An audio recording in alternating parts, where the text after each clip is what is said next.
Good morning बच्चों। आज हम फर्स्ट चैप्टर का लास्ट पार्ट करने वाले हैं। इसमें फर्स्ट थिंग जो हम पढ़ेंगे वो है फूड पॉइजनिंग। कल हमने कुछ यूज़फुलनेस ऑफ माइक्रो ऑर्गेनिज़म्स पढ़े थे, harmful effects of micro organisms पढ़े थे। आज हम थोड़ा और आगे बढ़ेंगे और देखेंगे कि क्या क्या चीज़ें और माइक्रो ऑर्गेनिज़म्स के साथ जुड़ी हुई है। अब फूड पॉइजनिंग, अब जब हम हार्मफुल इफ़ेक्ट्स पढ़ रहे थे उसके साथ कुछ डिजीज़ भी आई थी। अब फूड पॉइजनिंग एक ऐसी ही चीज़ है। Yasir was invited by his friend to a party. अब यासिर को उसके दोस्तों ने पार्टी में बुलाया था and he ate a variety of food stuff, और उसने बहुत वैरायटी का खाना खाया वहाँ पे। On reaching home he started vomiting and had to be taken to a hospital. जैसे ही वो घर पहुँचता है उसको वॉमिटिंग स्टार्ट हो जाती है, उल्टी आना स्टार्ट हो जाती है और उसको जल्दी से हॉस्पिटल लेके जाना पड़ता है। The doctor said that this condition could be due to food poisoning. Doctor ने कहा ये जो कंडीशन अभी इसकी हुई है ये फूड पॉइजनिंग की वजह से हुई है। जब हम ख़राब खाना खा लेते हैं या बासा खाना खाते हैं जो ख़राब हो गया होता है, या उसके अंदर माइक्रो ऑर्गेनिज़म्स पैदा हो गए होते हैं, या उसके अंदर कोई कीड़ा आ जाता है, तो उसकी वजह से कभी कभी फूड जो है वो हमारे लिए सूटेबल नहीं होता है खाने के लिए, तो वो फूड पॉइजनिंग का केस बन जाता है। Saba wonders how food can become poison. अब सबा जो है वो वंडर करती है, वो हैरान हो जाती है कि कैसे फूड जो है वो जहर का काम करता है। जैसे फूड तो हमें पालता है, उसकी वजह से हम बड़े होते हैं, ग्रोथ होती है हमारी, बट फूड एक पॉइजन का काम करता है, ये उसके लिए हैरानगी की बात थी। Food poisoning could be due to consumption of food spoiled by some micro organisms. अब फूड पॉइजनिंग जो है वो किसकी वजह से होती है? अगर हम स्पॉइल्ड खाना खा लें जो माइक्रो ऑर्गेनिजम्स के कांटेक्ट में आ गया हो, जिसके अंदर माइक्रो ऑर्गेनिजम्स पैदा हो गए हों, तो हम अगर उस खाने को खा लें तो वो फूड पॉइजनिंग कर सकता है हमें। Micro organisms that grow on our food sometimes produce toxic substances. अब जो हमारे माइक्रो ऑर्गेनिजम्स हमारे फूड पे पैदा होते हैं, कभी कभी वो टॉक्सिक सब्सटेंसेस, जहरीले सब्सटेंसेस को पैदा करते हैं। These may make the food poisonous, causing serious illness and even death. ये जो पॉइजनस टॉक्सिक सब्सटेंसेस हैं ये पॉइजनस होते हैं और कभी कभी फूड को बहुत ज़्यादा पॉइजनस करके सीरियस इलनेस भी दे सकते हैं, सीरियस तरह की बीमारी भी दे सकते हैं, या कभी कभी डेथ भी हो सकती है इसकी वजह से। So it is very important that we preserve food to prevent it from being spoiled. तो हमारे लिए बहुत इंपॉर्टेंट हो जाता है कि हम अपने खाने को प्रिजर्व करके रखें, बचा के रखें और उसको स्पॉइल ना होने दें और हेल्दी खाना खाएं। अब फूड प्रिजर्वेशन कैसे होती है? How do we preserve cooked food at home. अब जो खाना बन गया होता है हम उसको कैसे प्रिजर्व करें? जब हम सब्ज़ी लाते हैं हम फ्रेश खाने की कोशिश करते हैं, नहीं तो हम बाकी को फ्रिज में रख देते हैं, बट हम बने हुए खाने को कैसे प्रिजर्व करें हम उसको देखेंगे। You know that bread left unused under moist condition is attacked by fungus. अब जब moist condition, जब थोड़ी थोड़ी नमी होती है हवा में, तो उस कंडीशन में जब अगर आप ब्रेड बच जाती है और आप उसको ऐसे ही छोड़ देते हैं तो उसके ऊपर फंगस लग जाती है। Micro organisms spoil our food. Micro organisms क्या करते हैं? हमारे फूड को स्पॉइल कर देते हैं। Spoiled food emits bad smell and has a bad taste. अब जो स्पॉइल्ड फूड होता है, जो खाना स्पॉइल हो गया होता है, उसकी बहुत ही गंदी स्मेल आती है, बैड स्मेल होती है, और उसका टेस्ट भी जो है वो ख़राब हो जाता है। उसका टेस्ट भी इतना अच्छा नहीं आता जैसे अगर पहले आप ताज़ा खाना खाओगे, ताज़ा सब्ज़ी खाओगे तो उसका टेस्ट अच्छा होगा, बट बाद में उसका टेस्ट ख़राब हो जाता है। And its colour also changes, और उसका कलर भी चेंज होने लग जाता है। Is spoiling of food a chemical reaction. क्या खाने का स्पॉइल होना, खाने का बर्बाद होना क्या एक केमिकल रिएक्शन है? अब Saba brought some mangoes but she could not eat them for a few days. अब सबा ने कुछ मैंगोज लाए, कुछ आम लाए खाने के लिए, बट वो कुछ दिनों तक उन आमों को नहीं खा पाई। Later she found that they were spoiled and rotten. उसने थोड़े दिनों के बाद देखा कि वो सड़ गए थे और वो बेकार हो गए थे, खाने योग्य नहीं रह गए थे। But she knows that the mango pickle her grandmother makes does not spoil for a long time. She is confused. अब वो देखती है कि जो आम का अचार उसकी दादी डालती है वो बहुत देर तक रहता है और वो उसको बार बार खा सकते हैं, वो ख़राब नहीं होता। वो कंफ्यूज हो जाती है कि आम जो मैंने लाए वो ख़राब हो गए, बट जो दादी ने अचार डाला है वो ख़राब नहीं हुआ, ऐसा क्यों हुआ? अब इसको देखते हैं क्या क्या कॉमन मेथड्स हैं जो हम घर पे यूज़ कर सकते हैं, कैसे हम माइक्रो ऑर्गेनिज्म से अपने खाने को बचाते हैं। अब केमिकल मेथड्स, सबसे पहले हम केमिकल मेथड की बात करेंगे। Some preservatives are used to check the growth of micro organisms. कुछ प्रिजर्वेटिव्स को यूज़ करते हैं हम कि माइक्रो ऑर्गेनिजम्स उसके अंदर पैदा ना हो या वो रुक जाएं। वी ऐड सॉल्ट और acid preservatives to pickles to prevent the attack of microbes. हम अपने अचार के अंदर नमक डालते हैं, कुछ एसिड प्रिजर्वेटिव्स डालते हैं कि हमारा जो अचार है वो ज़्यादा देर तक चले और उसके अंदर माइक्रो ऑर्गेनिजम्स अटैक ना कर पाएँ। Sodium benzoate and sodium metabisulfate are common preservatives. अब ये क्वेश्चन ध्यान से देखो, क्या क्वेश्चन है? पहले क्वेश्चन आ गया, हम क्या चीज़ें यूज़ करते हैं? Salt and acid preservatives. अब कौन कौन से एसिड प्रिजर्वेटिव्स हैं आप देखिए। सोडियम बेंजोएट, सोडियम बेंजोएट, इसमें सोडियम होता है, बेंजीन होता है और ओएट जो है ओइक एसिड होता है। अब इन तीनों से वो चीज़ बनती है। दूसरा जो है वो है सोडियम मेटाबाइसल्फेट। तो दोनों प्रिजर्वेटिव्स को लर्न करना है, ये नाम पता होना चाहिए, sodium benzoate and sodium metabisulphite, जो आपके पिकल्स को जैम के अंदर यूज़ होते हैं। These are also used in jams and squashes to check their spoilage. अब ये जो प्रिजर्वेटिव्स हैं ये जैम्स में और स्क्वैश में दोनों में यूज़ होते हैं कि उनको लॉन्ग टर्म तक प्रिजर्व किया जाए। Preservation by common salt. अब नमक का कैसे यूज़ होता है कि वो ज़्यादा देर तक उनको रहा जाए, मतलब वो स्पॉयल ना हो, ख़राब ना हो चीज़ें। अब कैसे?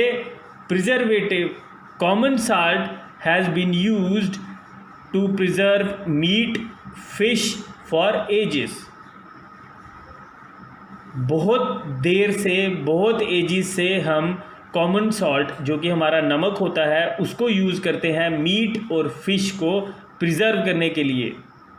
Meet and fish are covered with dry salt to check the growth of bacteria. Meat हो गया, फिश हो गई, उसको कवर कर दिया जाता है ड्राई सॉल्ट से ताकि उसके अंदर बैक्टीरिया जन्म ना लें। आपने घर में भी देखा होगा, अगर आप आधे नींबू को काट के यूज़ कर लें और आधा नींबू आपने बाद में यूज़ करना है, आप उस पर नमक लगा के रखिएगा, वो कड़वा नहीं होगा, बहुत कम कड़वा होगा। बट आप अगर उसको बिना नमक लगाए रखेंगे तो आप चेक करेंगे कि वो कड़वा हो जाता है माइक्रो ऑर्गेनिजम्स के कांटेक्ट में आने से। Salting is also used to preserve amla, raw mangoes, tamarind etcetera. अब नमक जो है वो आंवले को प्रिजर्व करने के लिए भी यूज़ होता है, कच्चे आमों को प्रिजर्व करने के लिए जो कि अचार में होता है उसको यूज़ करने के लिए, टैमरिंड इमली को प्रिजर्व करने के लिए भी आप नमक का यूज़ कर सकते हैं। तो क्वेश्चन देख लीजिए, कॉमन साल्ट कहाँ कहाँ यूज़ होता है? मीट और फिश को प्रिजर्व करने के लिए। फिर कैसे, किस चीज़ से प्रिजर्व करते हैं? Bacteria, check the growth of bacteria. और कहाँ कहाँ पे यूज़ होता है कॉमन सॉल्ट? आंवला के अंदर, रॉ मैंगोज़ के अंदर, टैमरिड के अंदर, ओके, लेमन के अंदर। अब प्रिजर्वेशन बाय शुगर, अब कुछ चीज़ों में हम शुगर से प्रिजर्वेशन करते हैं। Jams, jellies, squashes and are preserved by sugar. Jam हो गए आपके, जेलीज हो गई, और स्क्वैश जो हो गए, जूस जो होते हैं, उनको प्रिजर्व करने के लिए हम उसके अंदर शुगर डालते हैं। Sugar reduces the moisture content which inhibits the growth of bacteria which spoil food. Sugar क्या करती है? मॉइस्चर कंटेंट को रिड्यूस कर देती है। Which inhibits the growth of bacteria which spoil food. Bacteria की रोकथाम के लिए हम इसको यूज़ कर सकते हैं फूड को प्रिजर्व करने के लिए। इम्पॉर्टेंट देख लीजिए कि हम बैक्टीरिया की रोकथाम के लिए इसको यूज़ करते हैं, फंजाई की रोकथाम के लिए नहीं। तो हम जेलीज, जैम्स, स्क्वैशेस, इसके अंदर शुगर को ऐड करते हैं ताकि हम इसको लॉन्ग टर्म तक प्रिजर्व कर सकें। इसीलिए जो आपके जूसेस होते हैं जो मार्केट में आते हैं, उनके अंदर शुगर डाली जाती है थोड़ी सी, ताकि वो लंबे समय तक चल पाएँ। Preservation by oil and vinegar. Oil और विनेगर से कैसे प्रिजर्व करते हैं हम चीज़ों को? तेल, जब अचार में आपने देखा होगा कि तेल डाला होता है, नमक डाला होता है, जिससे वो ज़्यादा लंबे समय तक प्रिजर्व रहता है। Use of oil and vinegar prevents spoilage of pickles because bacteria cannot live in such an environment. अब ऑयल, विनेगर होता है सिरका, तेल और सिरका प्रिजर्व कर देते हैं, प्रिवेंट कर देते हैं स्पॉइलेज ऑफ पिकल्स। अचार को प्रिजर्व करते हैं किससे? बैक्टीरिया से, जो कि एनवायरनमेंट से आ सकते हैं। Vegetables, fruits, fish, meat are often preserved by this method. Oil से हम फिश, मीट, वेजिटेबल्स और फ्रूट्स को भी प्रिजर्व करते हैं ऑयल्स और विनेगर से। Heat and cold treatments. अब पहले हमने केमिकल मेथड पढ़ा, फिर हमने कॉमन सॉल्ट पढ़ा कैसे प्रिजर्व करता है, शुगर के बारे में पढ़ा वो कैसे प्रिजर्व करता है, ऑयल एंड विनेगर के बारे में पढ़ा, और अब हम पढ़ेंगे हीट एंड कोल्ड ट्रीटमेंट्स, कैसे हम गर्मी से किसी चीज़ को बचाते हैं और कैसे हम ठंड से किसी चीज़ को बचाते हैं। You must have observed your mother boiling milk before it is stored or used. आपने देखा होगा आपकी मम्मा क्या करते हैं, दूध को बॉयल कर लेते हैं इससे पहले कि हम उसको रख दें। क्यों?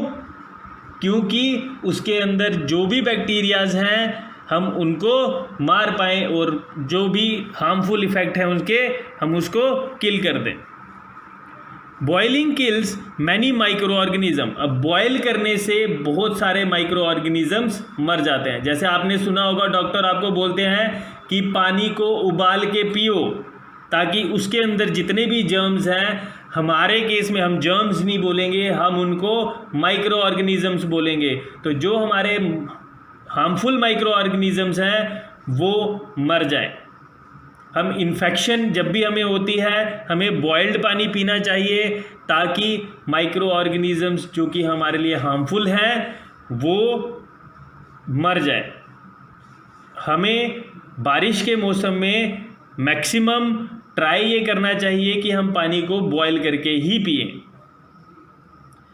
Boiling kills many micro organisms. Similarly we keep our food in refrigerator. हम कभी कभी फूड को प्रिजर्व करने के लिए, खाने को प्रिजर्व करने के लिए फ्रिज में भी रखते हैं, रेफ्रिजरेटर में रखते हैं। Low temperature inhabits the growth of microbes. अब जो कम टेम्परेचर होता है, जिसमें टेम्परेचर बहुत लो हो जाता है, कम हो जाता है, उसमें माइक्रोब जिंदा नहीं रह सकते, वो ग्रो नहीं कर सकते।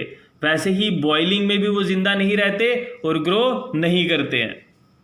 Why does the milk that comes in packets not spoil? अब पैकेट्स में जो मिल्क आता है वो क्यों खराब नहीं होता? My mother told me that the milk is pasteurised. मेरी मम्मा ने बताया कि जो मिल्क पैकेट्स में होता है वो पॉस्चराइज्ड होता है। अब पॉस्चराइजेशन क्या होती है? Pasteurised milk can be consumed without boiling as it is free from harmful microbes. अब पॉस्चराइजेशन अगर मिल्क की कर दी जाए तो उसको बिना बॉयल किए कंज्यूम किया जा सकता है। क्योंकि उसके अंदर जो हार्मफुल माइक्रोब्स होते हैं वो नहीं होते हैं। It is free from harmful micro organisms. The milk is heated to about 70 degrees centigrade for 15 to 30 seconds and then suddenly chilled and stored. Pasteurisation कौन सा प्रोसेस होता है? जब मिल्क को 70 डिग्री सेंटीग्रेड पे 15 से 30 सेकंड तक गर्म किया जाता है और उसी टाइम उसको ठंडा करके स्टोर कर दिया जाता है। By doing so, it prevents the growth of microbes. इससे जो माइक्रोब्स पैदा होने होते हैं वो उसके अंदर पैदा नहीं होते। This process was discovered by Louis Pasteur. ये लुइस पास्चर ने इसको भी डिस्कवर किया था जिसको हम क्या बोलते हैं? पास्चुराइजेशन। इसके बाद स्टोरेज एंड पैकिंग। अब स्टोरेज और पैकिंग से भी हम चीज़ों को प्रिजर्व करते हैं। आपने देखा होगा मोस्ट ऑफ द चीज़ें जो हैं मोस्टली चीज़ें जो हैं वो पैकेट्स में आती हैं ताकि वो लंबे समय तक चलें। और आप उनके ऊपर डेट्स भी देखेंगे कि उसका जो है एक एक्सपायरी डेट दी होती है कि ये इतने से इतने दिन तक उसको प्रिजर्व किया जा सकता है, उसके बाद आप उसको यूज़ ना करें क्योंकि वो ख़राब हो सकती है, क्योंकि उसके अंदर माइक्रो ऑर्गेनिज्म जो हैं वो पैदा हो सकते हैं। Nitrogen these days dry fruits and even vegetables are sold in sealed airtight packets to prevent the attack of microbes. आजकल आपने देखा होगा फ्रूट्स, वेजिटेबल्स, ड्राई फ्रूट्स उनको भी पैकेट्स में डाल दिया जाता है ताकि आपकी सब्जी को माइक्रो ऑर्गेनिजम्स इफेक्ट ना कर पाएँ। ठीक है, अब आ गया लास्ट पार्ट नाइट्रोजन फिक्सेशन, जिसमें आपका नाइट्रोजन साइकिल भी आता है। नाइट्रोजन फिक्सेशन जो you might have learn about the bacterium. हमने देखा था बैक्टीरियम क्या करता है, एटमॉस्फेयर से नाइट्रोजन को लेता है और उसको सॉइल के अंदर मिक्स कर देता है ताकि फर्टिलाइजेशन हो जाए। अब कौन सा बैक्टीरिया होता है वो? Rhizobium. It is involve in the fixation of nitrogen in leguminous plants pulses. Recall that rhizobium lives in the root nodules of leguminous plants. अब राइजोबियम जो है वो कहाँ पे होता है? रूट्स में, रूट नोड्यूल्स में होता है। ल्यूमिनियस प्लांट्स के जो पल्सीज होती हैं उनके प्लांट्स के रूट्स में होता है, जैसे बीन्स हो गए, पीज हो गए, उनकी रूट्स में होता है। With which it has a symbiotic relationship, जिसके साथ उसका सिम्बियोटिक रिलेशनशिप होता है। अब लेगुमिनस प्लांट्स के साथ राइजोबियम का क्या रिलेशन होता है? Symbiotic relation. लेगुमिनस प्लांट्स कौन कौन से होते हैं? पल्सीज हो गई, बीन्स हो गए, पीज हो गए, ओके, जिसके अंदर थोड़ा सा बेल वाला कंसेप्ट आपने देखा होगा। आपने देखी होंगी पल्सीज कैसी होती हैं। आपने ये भी देखा होगा मटर के कैसे पौधे पे उगते हैं, तो वो थोड़े से बेल वाला प्रोडक्ट होता है। तो उसके अंदर जो जड़ों में राइजोबियम होता है जो हवा से नाइट्रोजन को लेता है और उसको फिक्स करता है। Sometime nitrogen gets fixed through the action of lightning. कभी कभी जो नाइट्रोजन है वो लाइटनिंग से भी फिक्स होता है। But you know the amount of nitrogen in the atmosphere remain constant. लेकिन आपको पता होना चाहिए जो एटमॉस्फेयर में नाइट्रोजन है वो कांस्टेंट रहता है।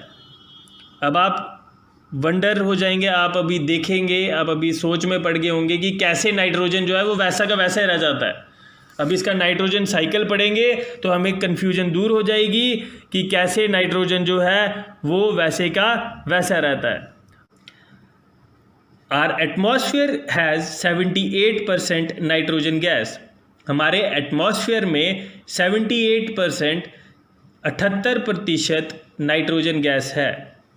Nitrogen is one of the essential constituent of all living organisms as part of proteins, chlorophyll, nucleic acids and vitamins. अब नाइट्रोजन हमारे लिविंग ऑर्गेनिजम्स का बहुत ही एसेंशियल पार्ट है, जो कि किस किस में यूज़ होता है। जैसे प्रोटीन्स में नाइट्रोजन होता है, क्लोरोफिल में नाइट्रोजन होता है, न्यूक्लिक एसिड्स में नाइट्रोजन होता है, विटामिन्स में नाइट्रोजन होता है।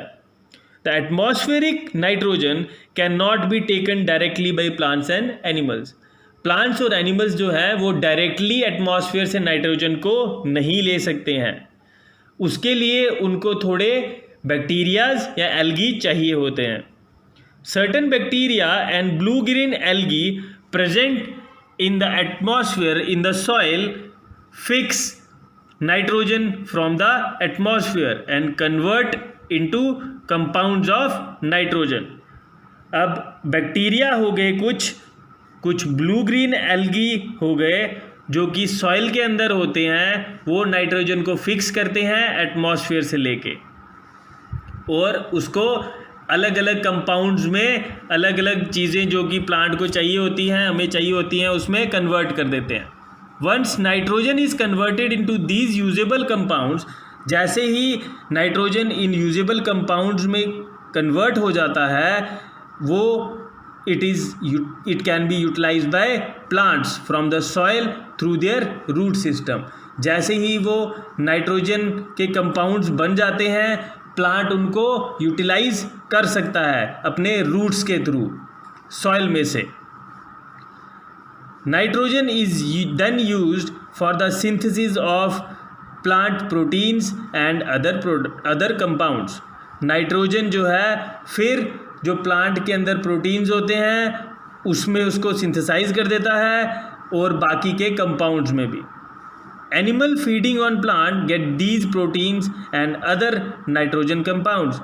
जो भी एनिमल प्लांट्स को फीड करते हैं उसके बाद उनके अंदर वो प्रोटीन्स आ जाते हैं या वो नाइट्रोजन कंपाउंड्स जो हमें चाहिए होते हैं वो आ जाते हैं। विटामिन्स हो गए, आपके न्यूक्लिक एसिड्स हो गए, क्लोरोफिल हो गए, तो वो सब जो है हम लोग एक्वायर कर लेते हैं। क्लोरोफिल जो है वो प्लांट को ग्रीन करने के काम आता है, रखने के। When plants and animals die, जैसे ही प्लांट्स और एनिमल्स मर जाते हैं, bacteria and fungi present in the oil convert the nitrogenous waste into nitrogenous compounds to be used by plants again.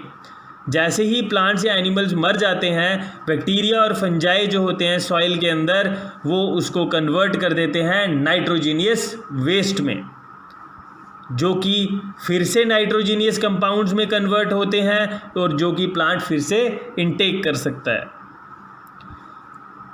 Certain other bacterias convert some part of them to nitrogen gas which goes back into the atmosphere. कुछ ऐसे bacteria भी होते हैं जो कि nitrogen gas में उसको convert करते हैं और एटमॉस्फेयर में छोड़ देते हैं, जो कि फिर से एटमॉस्फेयर में मिलके फिर से प्लांट उसको यूज़ कर सकता है। As a result the percentage of nitrogen in the atmosphere remain more or less constant. और बिल्कुल थोड़ा सा इफेक्ट पड़ता है कम ज़्यादा का, लेकिन जो नाइट्रोजन होता है वो मोर और लेस जो है वो क्या होता है, मेंटेन रहती है उसकी परसेंटेज, ना ज़्यादा कम होती है ना बहुत ज़्यादा होती है। ओके, तो वो मेंटेन रहती है। अब ये है साइकिल, आप इसको ध्यान से देखिए। एटमॉस्फेयर से नाइट्रोजन को लेते हैं, नाइट्रोजन फिक्सिंग बैक्टीरिया उस या ब्लू ग्रीन एल्गी जो हैं वो उसको फिक्स करते हैं। बैक्टीरिया टर्न करता है नाइट्रोजन और नाइट्रोजन कंपाउंड्स में, प्लांट उसको इनटेक करता है कंपाउंड्स को और सॉइल के साथ, ठीक है। अब अपटेक बाय प्लांट्स, ये सारे कंपाउंड्स जो नाइट्रोजन के हैं सॉइल के अंदर मिक्स हो जाते हैं और प्लांट्स उसको रूट्स के थ्रू इनटेक करते हैं। प्लांट्स और एनिमल्स जब मर जाते हैं, एनिमल्स उसको खा लेते हैं प्लांट्स को। तो जब एनिमल्स और प्लांट्स मर जाते हैं, उनका एक्सक्रीटा और वेस्ट जो है वो फिर से नाइट्रोजन कंपाउंड्स में कन्वर्ट होता है और उसको फिर से प्लांट्स इनटेक कर सकते हैं। जो सॉइल से नाइट्रोजन आता है, ये जो कंपाउंड्स हैं वो उसको कुछ नाइट्रोजन गैसेस में भी कन्वर्ट हो जाते हैं, जो कि फिर नाइट्रोजन एटमॉस्फेरिक नाइट्रोजन के साथ जुड़ जाते हैं। तो आपने देखा कि ये पूरा एक साइकिल बन जाता है, एक दूसरे के साथ कनेक्ट होता है, ठीक है। और इसी से जो है नाइट्रोजन पूरा हो जाता है। ऐसे वो यूज़ होता है, कैसे वो वापस जाता है उसके अंदर। तो ये चीज़ें जो है नाइट्रोजन को फिक्स करके रखती हैं। तो आज आपका चैप्टर कंप्लीट हो गया है। बड़ी छोटी छोटी सी, बहुत सारी छोटी छोटी सी डेफिनेशंस हैं जो मैंने आज आपको बताई हैं। आपको ये चेक करनी है और इसको कॉपी पे नोट डाउन करना है। और ये होमवर्क आपको कल मुझे 11 बजे तक सबमिट करना है, ताकि मैं चेक कर लूँ कि क्या क्या चीज़ें इंक्लूड हुई हैं। अगर कुछ चीज़ें रह गई हैं तो मैं आपको वो वाली चीज़ें नोट्स बना के भेज दूंगा जो आपको कॉपी पे नोट डाउन करना है। तो कल रेडी रहिएगा, आपको इसके बारे में पूछा जाएगा। Thank you.